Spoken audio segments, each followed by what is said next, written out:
Muy buenas tardes, estimados amigos. El día de hoy abrimos esta página donde el objetivo fundamental es contribuir a la ciencia, la cultura y el arte. El día de hoy se abre esta página para hablar de un tema muy especial. Ese tema especial fue escrito por dos personas, por la doctora María Teresa Equihua Cadena, quien por este medio le envió un saludo, y por su servidor, doctor Ramón Camacho Delgado. Y el tema es tuberculosis, pero especialmente infantil. El tema, vuelvo a repetir, es la tuberculosis infantil. Y por supuesto, tiene algunas peculiaridades que le hace diferente a la tuberculosis en el adulto. De ahí que vamos a hacer, bueno, una, espero, exposición lo suficientemente extensa, pero tampoco tanto, sino tratar de ser específicos en las cuestiones importantes de esta enfermedad. De entrada quiero mencionarles que la tuberculosis es una de las enfermedades que ha acompañado al hombre desde que éste habita la tierra, desde sus orígenes. Y esto es muy importante, por supuesto, por las características que entraña esta enfermedad. Y por supuesto, la Organización Mundial de la Salud ha declarado a la enfermedad de la tuberculosis como una enfermedad reemergente, debido a que en algunas partes del mundo ya estaba esta enfermedad infecciosa y transmisible controlada, pero en los últimos años se empezaron a observar un gran incremento de casos reportados a nivel mundial, y que mucho tiene que ver con dos aspectos fundamentales. Mucho se ha discutido acerca de la tuberculosis, que es parte de la hambruna, parte de cuando el ser humano no tiene que comer. Y a mayor potencialidad de la hambruna en la tierra, mayor probabilidad de la tuberculosis. Y por la otra, bueno, apareció una pandemia muy importante que se conoce como síndrome de inmunodeficiencia adquirida, y que esta hizo que reapareciera la tuberculosis, de tal suerte que estos dos aspectos que son importantes hizo que la tuberculosis se le clasificara como una enfermedad reemergente. Se perdió el control de ella y volvió a aparecer sobre la faz de la tierra. Y quiero decirles algunas estimaciones en donde se dice que cada año ocurren probablemente 8 millones de casos nuevos de esta enfermedad y 2 millones de muertes que se le achacan a la tuberculosis. Por supuesto, esto, vuelvo a insistir, está ligado a la pobreza, está ligado al fracaso, y tenemos que decirlo, de los diferentes gobiernos para no aplicar programas específicos para controlarla, y por supuesto a la sociedad civil, que no ha participado exactamente para tener un control de esta terrible enfermedad. Y como decíamos, el 10% de los casos en nuestro país se presentan en los niños, y obviamente constituyen la edad infantil un grupo de por sí vulnerable, y por lo tanto va a afectar la calidad de vida, y por supuesto este problema de salud va a seguir hacia adelante, haciendo ya desde este momento la siguiente aseveración: que en los niños En los niños, las causas más frecuentes de tuberculosis son la meningoencefalitis tuberculosa y la tuberculosis miliar. Y desgraciadamente el impacto en su mortalidad es muy elevado, o en su defecto deja secuelas que disminuyen la calidad de vida de nuestros pequeños. De tal suerte que aún ya en nuestro siglo XXI, la tuberculosis obviamente es un problema que debe de hacer que todo mundo voltee a verla. De tal suerte es un problema de salud pública y es un problema que debe de tener una atención urgente. Insisto, es un problema de salud pública en el mundo y por supuesto en nuestro país, porque la mortalidad que tiene, sobre todo a nivel infantil, es muy elevada. Simple y sencillamente, a nivel mundial, las defunciones en los niños es elevadísima. Y por supuesto, en México no es la excepción. Y por supuesto, de la misma manera que en Michoacán. Hay que mencionar que el riesgo anual de infección está en estos momentos alrededor del 1%. Y hay que mencionarlo, que los problemas más frecuentes en los niños no es la tuberculosis pulmonar, es la tuberculosis miliar, que es una tuberculosis diseminada a todos los sistemas de nuestro organismo, y sobre todo la tuberculosis meningia. Y eso hace, por supuesto, que haya y que sea un problema verdadero de salud pública. Y hay que mencionarlo, a diferencia de los adultos, en los niños hay cierta dificultad para hacer el diagnóstico por las características propias de los niños.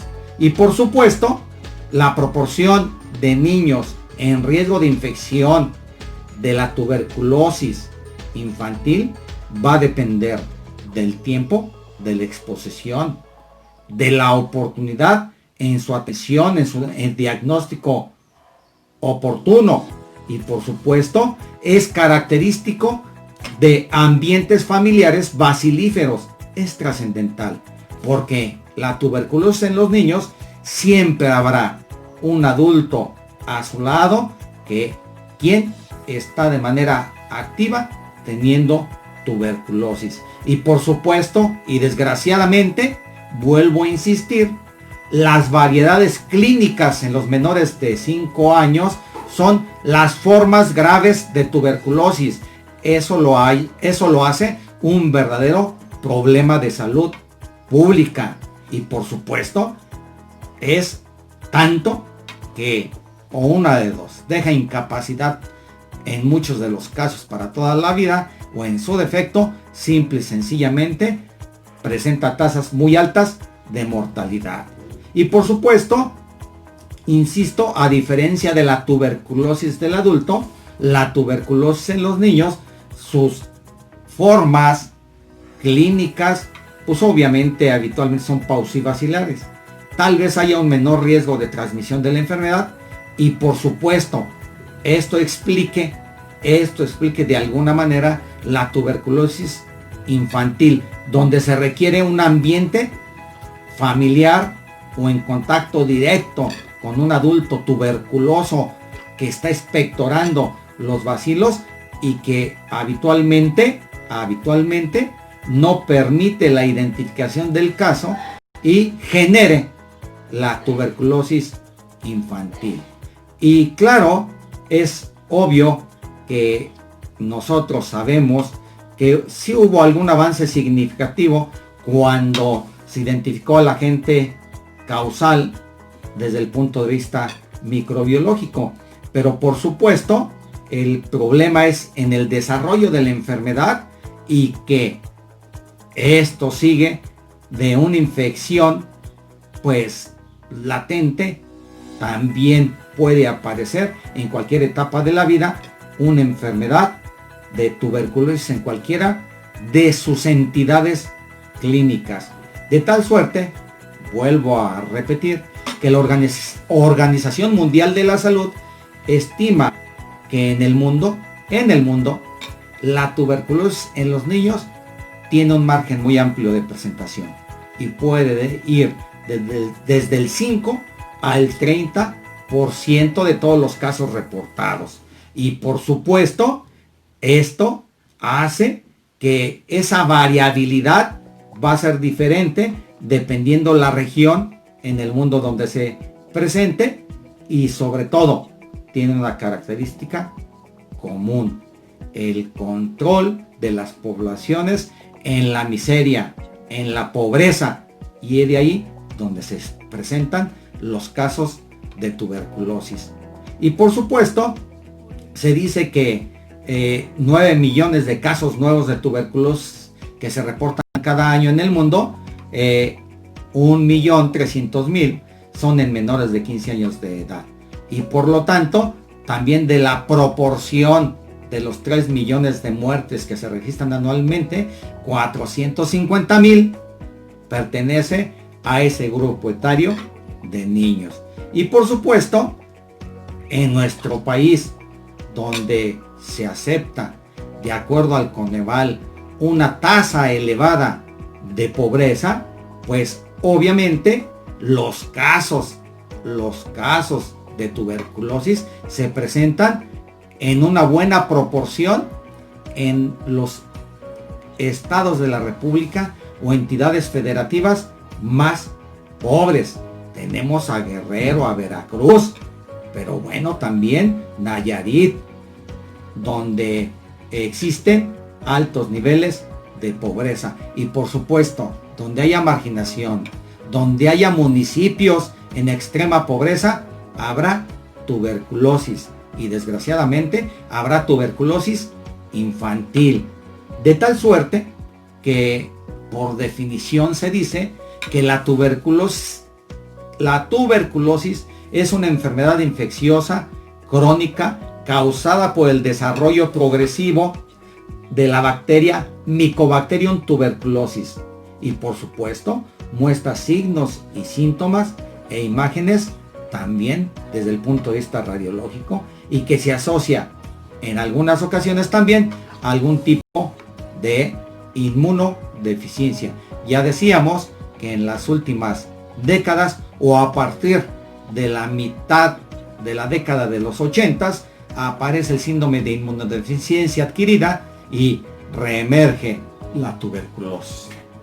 Por supuesto, en su tirada ecológica, ya sabemos que la gente, como lo mencionábamos, está dada por el Mycobacterium tuberculosis y está en el grupo de micobacterias, y de tal suerte del orden de los actinomicetales. Y por supuesto, estas formas son una transición entre las eubacterias, o sea, bacterias verdaderas, y los hongos, por supuesto, de la especie patógenas de Mycobacterium, de tal suerte que es Mycobacterium tuberculosis el agente más importante de este problema de enfermedad en el mundo, y que aqueja a adultos, pero fundamentalmente en los niños su impacto es más terrible. La transmisión, el mecanismo de transmisión. El contagio habitualmente se realiza principalmente a través de la vía aérea, por la inhalación de Mycobacterium tuberculosis, en donde están contenidos en los núcleos de gotitas de flush, en el contacto con el aire de estas gotitas que se evaporan por cualquier corriente. Además de la vía oral, puede haber también la transplacentaria o la mucocutánea, pero fundamentalmente es la respiratoria. Y cuando se encuentra en una expectoración, en una tosidura de un paciente tuberculoso pulmonar, productivo, activo, expulsando gotitas de flush, aparece la infección, el mecanismo de transmisión. Y por supuesto, en la infección primaria, uno o más bacilos llegan a través de los núcleos de gotas a los alvéolos, donde estos son fagocitados por los macrófagos alveolares, en donde el bacilo puede multiplicarse o destruirse dependiendo de la virulencia del bacilo y la capacidad microbicida innata de los macrófagos. Y por supuesto, en los alvéolos pulmonares, los bacilos tuberculosos permanecen en el interior de los macrófagos y se replican aproximadamente cada 24 o 25 horas. La tasa de multiplicación es lenta, por lo tanto, la aparición de los síntomas o condiciones patológicas debidas a la infección pues requiere varias semanas. El bacilo de Koch, como también se le conoce, llega a un pulmón virgen de infección tuberculosa que es arrastrada por la corriente aérea, esas gotitas de flush, hasta las partes más periféricas del parénquima, alcanzando regiones subpleurales. La primera infección se produce en cualquier segmento, afectando con mayor frecuencia los tercios medios de los pulmones. El periodo más peligroso para que se presente la enfermedad clínica comprende los primeros 6 a 12 meses después de la infección. Hay que distinguir entre la primoinfección, que ocurre en la infancia con su característica evolución y su tendencia a la diseminación linfohemática, de la llamada tuberculosis de tipo adulto. Por supuesto, el hospedario, como decíamos, tiene algunas características donde se identifican diferentes factores de riesgo y que aumentan la probabilidad de que la infección pase a una entidad clínica llamada enfermedad.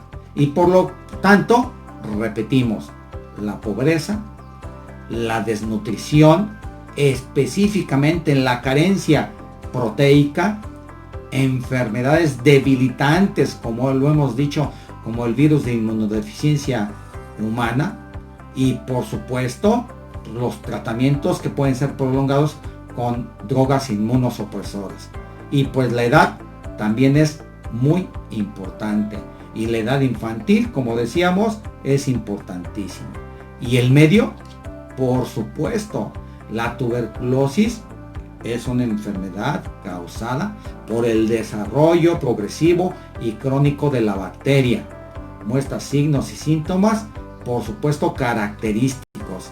Y estas se pueden identificar por, obviamente, estudios de laboratorio, estudios paraclínicos, que también pueden hacer identificar a esta enfermedad. Y por supuesto, para que se reactiven los bacilos, debe haber un estado de susceptibilidad. El cuadro clínico, lo más frecuente es que sea fiebre o febrícula, habitualmente vespertina, por más de 2 semanas, calosfríos, la tos es crónica y es muy común en las edades preescolar y escolar, esta tos crónica, pobre o una disminución de la ganancia ponderal del niño, pérdida de peso, anorexia, hiporexia y por supuesto puede haber una gama muy amplia de astenia y adinamia y en algunas ocasiones hasta procesos diarreicos. Los hallazgos a la exploración física son muy variables de acuerdo a la edad, el tiempo de evolución de la enfermedad y obviamente el inicio de signos. Hay que acordarnos nosotros que en los pequeños la presentación clínica más común es la tuberculosis miliar y la meningoencefalitis tuberculosa, y de ello dependerá el cuadro clínico. Por supuesto, insistimos, los casos de tuberculosis han ido en aumento de manera habitual. La Secretaría de Salud como instituto en nuestro país es la que más va a notificar los casos de niños afectados. Después le sigue el Instituto Mexicano del Seguro Social, posteriormente el ISSSTE y otras instituciones, pero fundamentalmente en una proporción que abarca casi el 70% es la Secretaría de Salud quien notifica mayor número de casos en los niños. Y por supuesto, insistimos, el diagnóstico de tuberculosis en pediatría habitualmente se basa en la asociación epidemiológica, en donde existe un adulto cercano de un caso de un niño. Y obviamente las pruebas que hay para corroborarlo, pues son amplias y muy diversas, según si es paucibacilar o multibacilar, de donde aparece el adulto que afecta al pequeño. De tal suerte que se debe tener claro que el diagnóstico debe de ser clínico, en base a los signos y síntomas ya mencionados, de acuerdo a los hallazgos encontrados en la exploración física. Insisto, el diagnóstico es epidemiológico, donde se debe de establecer el diagnóstico en una asociación de un caso de adulto con un pequeño. Esto es, la convivencia con un enfermo bacilífero. Y por supuesto, pues obviamente la tuberculosis es muy importante en esta asociación de casos. Y ya entran los otros estudios clínicos y paraclínicos del laboratorio y gabinete para poder demostrar el tipo de tuberculosis que se presenta. Por supuesto, ustedes se preguntarán, ¿qué pasa con el PPD? El PPD es un auxiliar diagnóstico en nuestro país de un valor muy limitado. Solamente ayuda cuando el niño no ha sido vacunado, porque si no, saldría positiva la prueba si el niño ya está vacunado. Entonces, ojo, el PPD tiene un valor muy limitado en el diagnóstico de la tuberculosis clínica. En los casos pediátricos solamente puede ayudar al diagnóstico, vuelvo a insistir, en niños que no tienen la vacuna BCG, porque si la presenta, lo que habrá será una respuesta a esta vacuna, de tal suerte que tiene un apoyo muy limitado en los niños, acuérdense. Y por supuesto, bueno, pues otra de las posibilidades son los métodos bacteriológicos, que por supuesto en los niños hay que identificar el Mycobacterium tuberculoso en esputo, en líquidos corporales, sobre todo en jugos gástricos, y que también dificulta la identificación. Por una sencilla razón, porque, insisto, las tuberculosis más comunes en los niños es la meningoencefalitis tuberculosa y por supuesto la tuberculosis miliar, que es diseminada, y por lo tanto dificulta un poco su diagnóstico. Pero bueno, eso también dificulta el diagnóstico porque el otro estudio bacteriológico es en esputo, es en expectoración, y habitualmente en niños desde los 6 meses con sospecha de tuberculosis, el empleo de la técnica de inducción al esputo pues es recomendada, pero es muy difícil encontrar el Mycobacterium por las características a las que esto se requiere, y es en función de lavados gástricos para identificar el Mycobacterium, que reduce la posibilidad de identificarlo. Y por supuesto, el tratamiento. Fíjense bien, la única manera de romper la cadena infecciosa es un tratamiento, obviamente un diagnóstico oportuno y un tratamiento eficaz. Y por supuesto, eso hace que evitemos complicaciones y secuelas, e incluso podamos evitar la muerte de nuestros pequeños. Por lo tanto, por lo tanto, se debe instituir lo más pronto posible el tratamiento. ¿A quiénes? En el caso de los niños, en el caso de la tuberculosis infantil, a los niños. Pero también es importantísimo darle tratamiento al adulto que seguramente está muy cercano para poder irrumpir la cadena de transmisión. Esa es la mejor manera de evitar o controlar la tuberculosis. Y por supuesto, el tratamiento de la tuberculosis, como ya todos sabemos, es a través de múltiples fármacos. No se utiliza solamente un fármaco por las características propias del Mycobacterium, de tal suerte que debemos de evitar las recaídas de todos los casos y por supuesto debemos asegurarnos que el tratamiento se siga al pie de la letra. Y habitualmente en la actualidad se habla de una fase intensiva para el tratamiento de la tuberculosis y una fase de sostén, y se deben de llevar de manera religiosa esas dos fases para poder nosotros erradicar y controlar la tuberculosis. Y por supuesto tiene múltiples variedades estas fases de tratamiento y se debe de ajustar según el tipo de tuberculosis.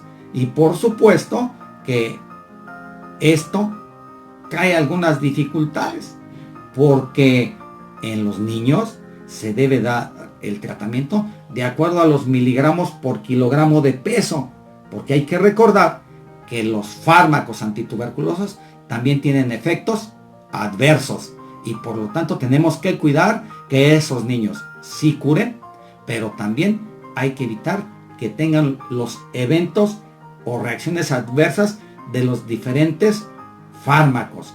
Y bueno, vamos a platicar brevemente acerca de los fármacos que habitualmente se utilizan en este tratamiento acortado, estrictamente supervisado, para poder tener la seguridad de que se curan nuestros pacientes. Debe ser el tratamiento supervisado. Y de entrada les menciono que todavía en la actualidad la isoniazida, esos comprimidos de isoniazida que se presentan, esos comprimidos de 100 miligramos, la dosis diaria a los niños, insisto, debe ser por miligramo por kilogramo de peso, va de 5 a 10 miligramos por kilogramo de pesos cuando se aplica diario. Esto es en el tratamiento inicial, en su fase intensiva, y en su fase de sostén va de 15 a 20 miligramos por kilogramo de peso. ¿Cuáles son las reacciones adversas que debemos de cuidar? La neuropatía periférica y la hepatitis secundaria al fármaco. El otro medicamento que se conoce antituberculoso es la rifampicina. Ahí tenemos dos presentaciones, en cápsulas de 300 miligramos y en jarabe de 100 miligramos por cada 5 mililitros. En la dosis intensiva va de 10 a 15 miligramos y en la fase de sostén de 15 a 20 miligramos, ambos por kilogramo de peso de nuestro paciente. Y también las reacciones adversas van orientadas a la hepatitis, a la hipersensibilidad por interacciones medicamentosas. Y si ustedes ven, tanto la isoniazida y la misma rifampicina pues tienen problemas de congestionar, de dar inflamación hepática. Por eso debemos de ser muy cuidadosos. El tercer fármaco es la piracinamida, y esta debe de ser de 25 a 30 miligramos por kilogramo de peso. Y las reacciones adversas, insisto de nueva cuenta, es hepatitis y gota. De nueva cuenta, ¿verdad? El hígado es un órgano que afectan los fármacos contra la tuberculosis. y por eso se debe de ser muy cuidadoso en los niños en dar la dosis exacta de acuerdo a su peso. Y en la fase intensiva, el cuarto medicamento es el etambutol y se da también de 20 a 30 miligramos por kilogramo de peso. Y las reacciones adversas de este fármaco, pues obviamente está dado por alteraciones en la agudeza visual. De tal suerte que estos 4 fármacos se nos suministran en la etapa intensiva, así tal cual, y cuando se pasa a la fase de sostén, solamente se prescriben isoniazida y rifampicina, 2 fármacos antituberculosos. Y de esa manera tenemos su fase intensiva y su fase de sostén. Y por supuesto la fase intensiva va a estructurarse por 2 meses completitos, los 4 fármacos. Y en la fase de sostén va a ser de nueva cuenta las fases intermitentes, o sea, los fármacos 3 veces a la semana de isoniazida y rifampicina. Cuando existen algunos problemas con estos fármacos, se puede utilizar una de las drogas más antiguas contra la tuberculosis, y que es la streptomicina. Con mucho cuidado, se debe de utilizar solamente cuando es necesario y cuando existe ya resistencia. Y la streptomicina, que es inyectable intramuscular, también tiene sus efectos adversos como el vértigo, la hipoacusia y a veces dermatosis. De tal suerte que lo más importante de todo esto, como en la medicina, es que debe de haber siempre una visión anticipatoria, una visión preventiva. Y la mejor prevención para la tuberculosis en los niños es la detección oportuna y por supuesto la curación de los adultos que están cercanos a los niños. Es importantísimo, es la única manera de cortar la transmisión y de evitar la tuberculosis. Y por supuesto, dentro de las medidas de prevención también están pues los hábitos nutricionales de acuerdo a la edad y evitar todos esos factores de riesgo.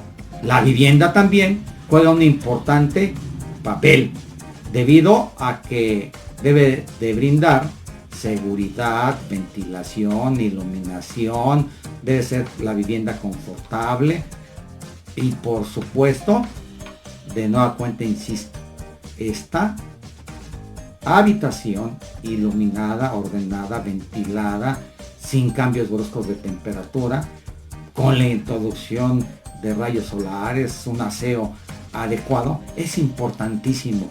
Pero desgraciadamente en nuestro país, pues la pobreza está por todos lados. Y desgraciadamente la pobreza que está orientada a zonas marginadas, que es un determinante de riesgo muy importante.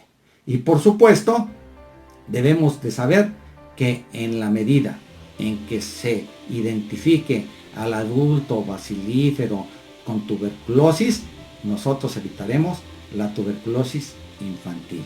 Y de tal suerte que con esto, siempre con la visión anticipatoria, siempre con la visión preventiva, terminamos esta exposición que les haga a ustedes, los induzca a estudiar más sobre este tema importantísimo, la tuberculosis en los niños. Les digo muchas gracias por escucharme y que espero que les sirva a ustedes y que estén al pendiente para proteger a los niños de nuestro país, porque un país que no protege a sus niños está orientado hacia el fracaso.